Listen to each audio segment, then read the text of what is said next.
Hello guys, మనకు హైదరాబాద్లో tea ఎక్కడ బాగుంటుందో తెలుసు, బిర్యానీ ఎక్కడ బాగుంటుందో తెలుసు, ఏ ఏరియాలో బట్టలు బాగుంటాయో తెలుసు, ఎక్కడ ఏం దొరుకుతాయో తెలుసు.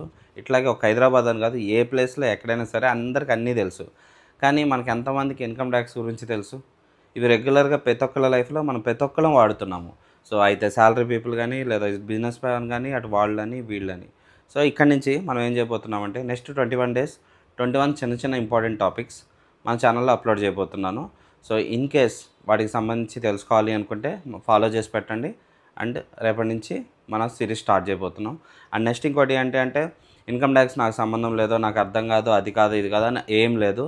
మీ ప్రతి ఒక్కళ్ళకి మీకు అర్థమయ్యేలాగా చిన్నగా ఈజీగా అర్థమయ్యేలాగా నేను చెప్తాను. సో అది నా రెస్పాన్సిబిలిటీ. జస్ట్ మీరు చేయాల్సింది ఒకటే, ఛానల్ని మన ఇన్స్టాగ్రామ్ అకౌంట్ని ఫాలో చేసి పెట్టుకోండి, అంతే. Thank you.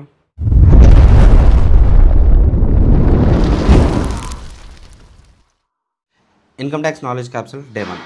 సో ఫస్ట్ మనం ఎంప్లాయీస్ గురించి మాట్లాడుకుందాం. ఇప్పుడు పర్టికులర్గా ఈ ఏప్రిల్ పీరియడ్లో చాలామందికి ఉన్న మెయిన్ డౌట్స్ ఏంటి అంటే న్యూ ట్యాక్స్ రెజ్యూమ్ సెలెక్ట్ చేయాలా, ఓల్డ్ ట్యాక్స్ రెజ్యూమ్ సెలెక్ట్ చేయాలా అని.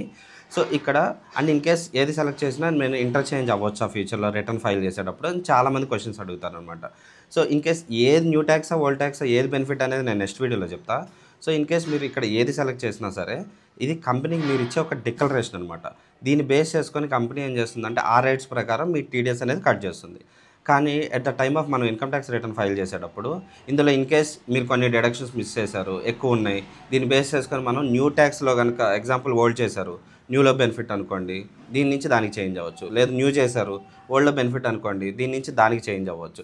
సో సింపుల్గా చెప్పేది ఏంటంటే ఇప్పుడు మీరు సబ్మిట్ చేసే డీటెయిల్స్ ఓల్డా న్యూ అనేది మీ కంపెనీకి మాత్రమే. సో అది ఫైనల్ కాదు. మనం at the time of return filing May June ఆ టైంలో మనం మళ్ళీ ఇంటర్చేంజ్ అవ్వచ్చు, న్యూ నుంచి ఓల్డ్కి, ఓల్డ్ నుంచి న్యూకి. సో దాంట్లో టెన్షన్ పడాల్సింది ఏం లేదు. అండ్ నెక్స్ట్ వీడియోలో ఇన్ కేస్ మీ శాలరీ ఎంత, మీ డిడక్షన్స్ ఎంత, దేన్ని బేస్ చేసుకొని మీకు ఎక్కువ ట్యాక్స్ కట్ అవుతుంది అండ్ దేంట్లో ఉంటే మీకు బెస్ట్ అనేది నెక్స్ట్ వీడియోలో చెప్తా. Okay, bye. Income tax knowledge capsule day 2. So day 2లో మనం ఏం మాట్లాడుకోబోతున్నాం అంటే ఇది చాలామందికి తెలియని ఇంపార్టెంట్ టాపిక్ అనమాట. ఏంటి అంటే ఇన్కమ్ ట్యాక్స్లో ఎప్పుడైతే మనం ఏప్రిల్ నుంచి మార్చ్ పీరియడ్, ఈ పీరియడ్ ఏదైతే ఉంటుందో ఇది మనం ఫైనాన్షియల్ ఇయర్ అంటాము. అంటే ఇప్పుడు ఎగ్జాంపుల్ ప్రజెంట్ ఉన్నది ఏప్రిల్ 25 నుంచి 26 మార్చ్ దాకా ఉన్న పీరియడ్ని ఫైనాన్షియల్ ఇయర్ అంటాము. సో ఇన్కమ్ ట్యాక్స్లో ఏం చేస్తామంటే ఈ పీరియడ్ ఆఫ్ ఫైనాన్షియల్ ఇయర్ని నెక్స్ట్ ఇయర్లో అసెస్ చేస్తాము. ట్యాక్స్ ఎంత, ఇన్కమ్ ఎంత, వాళ్ళు ఎంత సంపాదించారు, ఎంత ట్యాక్స్ కట్ చేయాలి, ఎంత ట్యాక్స్ కట్టాలి, ఈ పాయింట్స్ అన్నీ కూడా ఏంటి అంటే నెక్స్ట్ ఇయర్లో అసెస్ చేస్తారు. సో అందుకని దాన్ని అసెస్మెంట్ ఇయర్ అంటాం అనమాట. సో ఒక ఎంప్లాయీస్కి వచ్చేసరికి ఏంటి అంటే ఏప్రిల్లో నెక్స్ట్ ఇయర్ మా ఇన్కమ్స్ ఎంత ఉంటుంది, ఎంత ట్యాక్స్ కట్ చేయాలి అన్న పాయింట్లో కంపెనీకి ఒక డిక్లరేషన్ సబ్మిట్ చేస్తారు. సో ఇప్పుడు మొన్న రీసెంట్గా వచ్చిన బడ్జెట్ ఏదైతే ఉందో ఇది కూడా relating to next assessment year అనమాట. అంటే పీరియడ్ ఆఫ్ ఏప్రిల్ 25 నుంచి 26 దాకా. కానీ దీన్ని ట్యాక్స్ కంప్యూట్ చేసేది వచ్చేసరికి దీని ఐటీ రిటర్న్స్ ఫైల్ చేసేది నెక్స్ట్ ఇయర్లో. సో ఇప్పుడు ప్రజెంట్ నెక్స్ట్ 2 monthsలో మనం రిటర్న్స్ ఏదైతే ఫైల్ చేస్తామో ఇది relating to last year. So అదనమాట, ఆ చిన్న డిఫరెన్స్ మాత్రం గుర్తుపెట్టుకోండి, చాలామంది ఇక్కడే కన్ఫ్యూజ్ అవుతుంటారు. Okay, income tax knowledge capsule day 3. Employees అందరూ కూడా ఓల్డ్ ట్యాక్స్ తీసుకోవాలా, నో ట్యాక్స్ తీసుకోవాలా, ఏది బెనిఫిట్ అని చెప్పేసి ఇప్పుడు నేను ఈ వీడియోలో మీకు క్లియర్గా ఎక్స్ప్లెయిన్ చేస్తే ఈ వీడియో కొంచెం ఇది లెంతీగా ఉంటుంది, కంపల్సరీగా జాగ్రత్తగా టోటల్ స్కిప్ చేయకుండా మొత్తం చూడండి. ఎవరైతే ఎంప్లాయీస్ శాలరీ, ఎంప్లాయీస్కి మాత్రం 12,70,000 ఉంటుంది, ఎందుకంటే రీబేట్ బెనిఫిట్ ఉంటుంది 12,75,000. అదర్ దాన్ ఎంప్లాయీస్కి 12 lakhs మాత్రమే ఉంటుంది. సో ఎవరైతే ఎంప్లాయీస్ శాలరీ 12,75,000 ఉంటుందో వాళ్ళు హ్యాపీగా డైరెక్ట్గా న్యూ ట్యాక్స్ రెజ్యూమ్ తీసుకోండి, జీరో ట్యాక్స్, మీరు కట్టాల్సింది ఏముండదు. ఇన్ కేస్ మోర్ దాన్ అంటే వాళ్ళకి నేను ఇప్పుడు కొన్ని ఎగ్జాంపుల్స్ ద్వారా ఏది బెస్ట్ కాదు, ఏది బెస్ట్ అని చెప్పేసి చూపిస్తాను, దాన్ని బట్టి డెసిషన్ తీసుకోండి. ఓకే, అంటే ఫస్ట్ 12,75,000 తీసుకొని, అంటే అసలు ఓల్డ్కి న్యూకి డిఫరెన్స్ ఏంటో తెలియడం కోసం తీసుకుంటున్నాను అనమాట. సో 12,75,000లో డైరెక్ట్గా న్యూ ట్యాక్స్లో జీరో ట్యాక్స్ లైబిలిటీ కాబట్టి డైరెక్ట్ జీరో. అండ్ ఓల్డ్ ట్యాక్స్కి వచ్చేసరికి మీ దగ్గర ఏ డిడక్షన్స్ లేవు, లైక్ హెచ్ఆర్ఏ కానీ, హౌసింగ్ లోన్ కానీ ఇట్లాంటివి ఏం లేవు అనుకోండి, మీకు వచ్చే ట్యాక్స్ లైబిలిటీ వచ్చేసరికి 1,87,200 రూపీస్. అదే ఇన్ కేసులో మీ దగ్గర కొంచెం మినిమం స్టాండర్డ్స్ డిడక్షన్స్ ఉన్నాయి అనుకోండి, అంటే సింపుల్గా నేను ఈ మొత్తం స్టోరీని ఎగ్జాంపుల్ చెప్పడం కోసం కొన్ని స్టాండర్డ్గా తీసుకుంటున్నా డిడక్షన్స్. సో ఇది మ్యాక్సిమం ఇంత మించి ఎవరికి కూడా ఉండవు.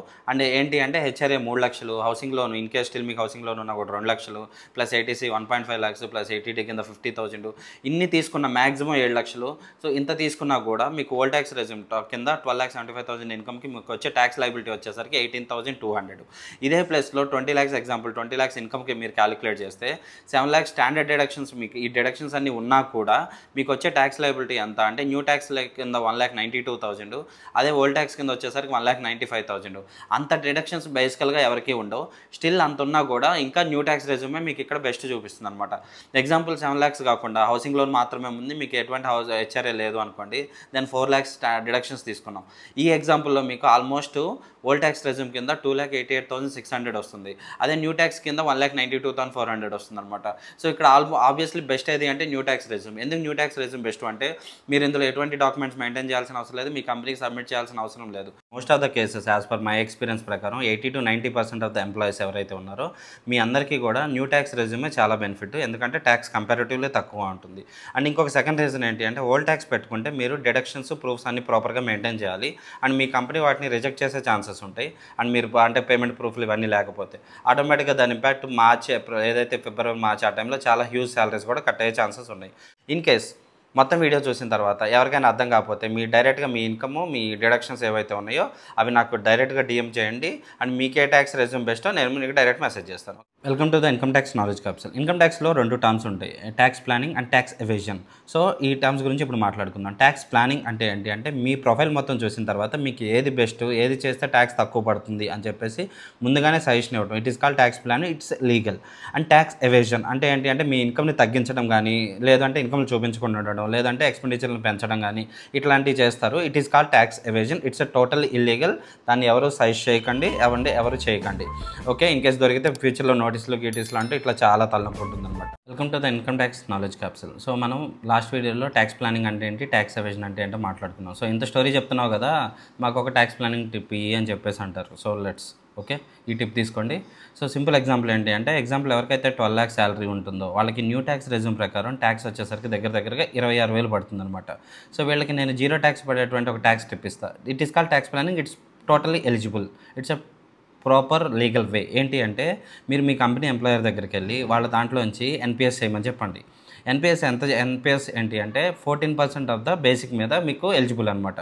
సో ఎప్పుడైతే మీరు ఎన్పిఎస్ చేయమని చెప్తారో తనకి 13 lakhsకి బేసిక్ మీద 6.5 lakhs, దాని మీద 14% అంటే దగ్గరగా 91,000 ఎన్పిఎస్ ఎలిజిబుల్ వస్తుంది అనమాట. సో అందులో జస్ట్ అంత అవసరం లేదు, 30,000 ఎన్పిఎస్ చేయమని చెప్పండి. వన్స్ 30,000 చేస్తే తనకి 13 lakhs శాలరీ 12,70,000 అవుతుంది. సో 12,70,000 మీద ఇట్స్ బిలో 12,75,000 కాబట్టి జీరో ట్యాక్స్ లైబిలిటీ.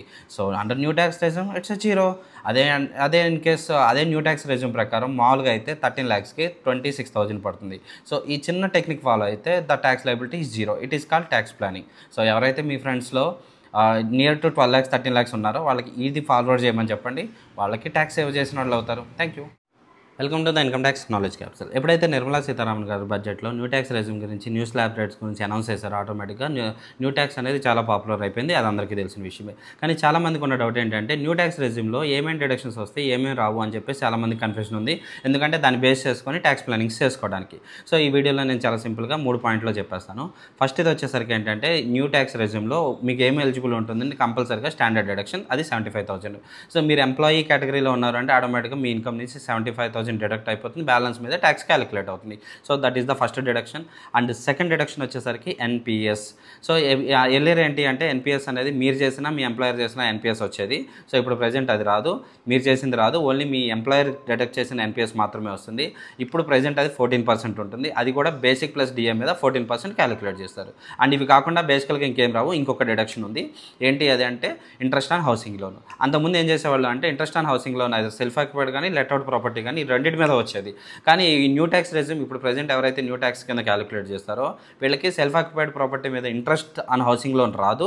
అదే ఇంట్రెస్ట్ కనుక మీరు లెట్అవుట్ కనుక ఇచ్చారు అనుకోండి, వేరే వాళ్ళకి లెట్అవుట్కి ఇచ్చిన ప్రాపర్టీ అనుకోండి, దాని మీద ఉన్న ఇంట్రెస్ట్ అయితే మీకు డిడక్షన్ కింద వస్తుంది. ఇవి మాత్రమే డిడక్షన్స్ వస్తాయి న్యూ ట్యాక్స్ రెజ్యూమ్లో. సింపుల్గా ఇంకెంత మించి మీరేం గుర్తుపెట్టుకోవాల్సిన అవసరం లేదు. అండ్ ఇంకా ఏ అదర్ డిడక్షన్స్ రావు న్యూ ట్యాక్స్ రెజ్యూమ్లో. చిన్నవి ఉంటాయి, but it is like travelling conveyance ఇట్లాంటివి. అది కూడా ఏంటంటే స్పెషల్ స్కీమ్స్ కింద స్పెషల్ ట్రాన్స్పోర్టేషన్ అలవెన్సెస్ అని అట్లాంటివి. సో అదేం పెద్ద అమౌంట్ కాదు. సో దాని గురించి గుర్తుపెట్టుకోవాల్సిన అవసరం లేదు. These are the only deductions eligible for under new tax regime. Okay, thank you.